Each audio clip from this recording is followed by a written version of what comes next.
ओम नमः शिवाय। नमस्कार मित्रों, जुलाई मासिक राशिफल 2024 भविष्यवाणी करता है कि यह महीना मीन राशि के जातकों के लिए मध्यम रूप से फलदायी रहने की संभावना है।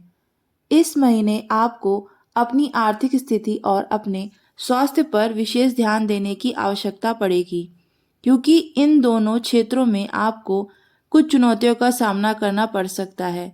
पूरे महीने द्वादश भाव में वक्री शनि महाराज विराजमान रहकर न केवल आपके खर्चों में बढ़ोतरी बनाए रखेंगे, बल्कि आपकी स्वास्थ्य समस्याओं को बढ़ाने में भी अहम भूमिका निभाएंगे।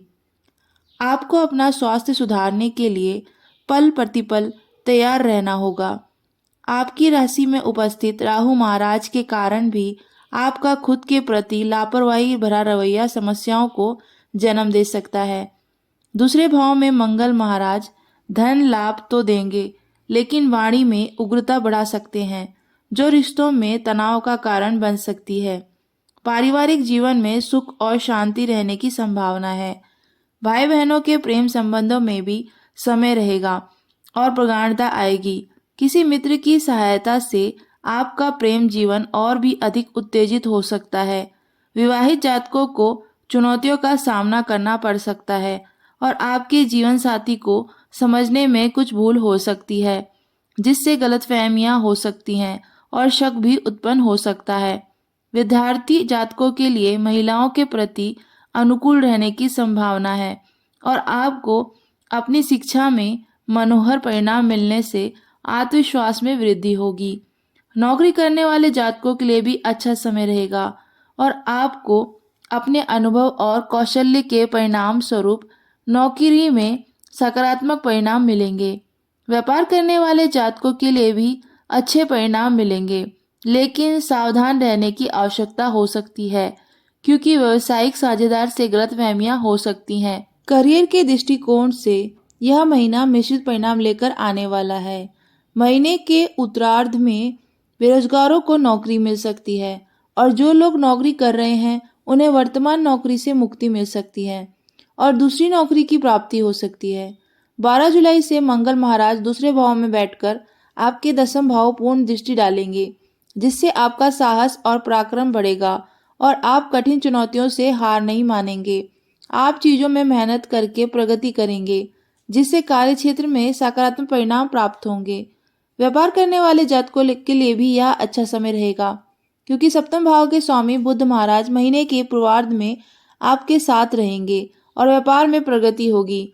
देवगुरु बृहस्पति की दृष्टि सप्तम भाव पर होने से आपको अनुभवी और मान सम्मान वाले लोगों का साथ प्राप्त होगा, जो आपके व्यापार के लिए सहायक होंगे। आपकी आर्थिक स्थिति की बात करें तो पूरे महीने वक्री शनि महाराज द्वादश भाव में विराजमान हैं, पर आपके खर्चों को नियमित रूप से बढ़ाते रहेंगे और यदि इन पर आप नियंत्रण नहीं रख पाते हैं तो समस्याएं होंगी। महीने के पूर्वार्ध में मंगल महाराज दूसरे भाव में अपनी ही राशि मेष में विराजमान रहकर आपकी धन संचय की प्रवृत्ति को बढ़ाएंगे। अब जल्दी जल्दी कुछ नई योजनाओं में निवेश कर सकते हैं, जिससे धन के संचय करने के अच्छे योग बनेंगे और आपका बैंक बैलेंस बढ़ेगा। आपको विदेशी मुद्रा की प्राप्ति हो सकती है। विदेश से धन प्राप्ति के योग भी प्रबल हो सकते हैं। 12 जुलाई से मंगल दूसरे भाव से निकलकर तीसरे भाव में आएंगे और वहां से आपके छठे भाव को देखेंगे, जिससे खर्चों में कुछ कमी आने लगेगी और आपके निजी प्रयासों से धन प्राप्त होने लगेगा। बात करें अगर आपके स्वास्थ्य जीवन की, तो स्वास्थ्य के दृष्टिकोण से कमजोर रहने की प्रबल संभावना है, इसलिए आपको अपने स्वास्थ्य पर विशेष ध्यान देना होगा। सर्वप्रथम तो शनि महाराज वक्री अवस्था में द्वादश भाव में बैठकर शारीरिक समस्याओं को बढ़ा सकते हैं। आपको आंखों से पानी बहना, आंखों में दर्द होना, पैरों में अथवा एड़ी में दर्द होना, चोट लगना या मोच आना जैसी समस्याएं हो सकती हैं। दूसरा, आपके प्रथम भाव में राहु महाराज पूरे महीने विराजमान रहेंगे, जो आपको लापरवाही भरा रवैया देंगे। अगर आप अपनी जिद पर या ध्यान नहीं देंगे तो बीमार पड़ सकते हैं। दूसरे भाव में बैठे मंगल पर शनि की पूर्ण दृष्टि के कारण आपको दांतों में दर्द या आंखों में जलन अथवा बालों को लेकर कोई समस्या महसूस हो सकती है। यदि आपके प्रेम संबंध की बात करें तो महीने के पूर्वार्ध में बुध महाराज आपके पंचम भाव में विराजमान रहेंगे, जिससे आपको अपने दिल की बात अपने प्रियतम से कहने में बिल्कुल भी हिचक नहीं होगी। 16 जुलाई से सभी ग्रह पंचम भाव में आ जाएंगे।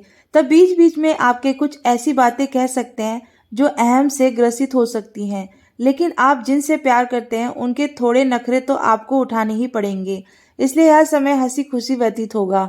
यदि विवाहित जातकों की बात करें तो पूरे महीने केतु महाराज सप्तम भाव में विराजमान रहेंगे, जो बेवजह की समस्याएं दे सकते हैं। आपको अपने जीवन साथी को लेकर कुछ गलतफहमियां पैदा हो सकती हैं और उन पर शक उत्पन्न हो सकता है। याद रखिए, शक सबसे बड़ा जहर है जो किसी भी रिश्ते को खत्म कर सकता है। ऐसे में आपको सावधानी रखनी चाहिए, और अगर आपको किसी भी तरह का कोई संदेह है तो आपको अपने जीवन साथी से स्पष्ट रूप से इस बारे में बातचीत करनी चाहिए। तो आइए अब जानते हैं कुछ ऐसे उपाय जो आपको जुलाई मासिक में करने चाहिए। आपको प्रतिदिन नियम पूर्वक श्री दुर्गा चालीसा का पाठ करना चाहिए। इसके अतिरिक्त दुर्गा जी के मंत्र ओम दूम दुर्गाय नमः का भी जाप करना शुभ हो रहेगा। आपको मंगलवार और शनिवार के दिन श्री बजरंग बाण का पाठ करना चाहिए। आपको गुरुवार के दिन ब्राह्मणों को भोजन कराना चाहिए तथा विद्यार्थियों को पाठ्य सामग्री भेंट करनी चाहिए। तो मित्रों, अगर आपको हमारी यह जानकारी पसंद आई हो तो हमारी इस वीडियो को लाइक करें और हमारे चैनल को सब्सक्राइब करना ना भूलें। धन्यवाद।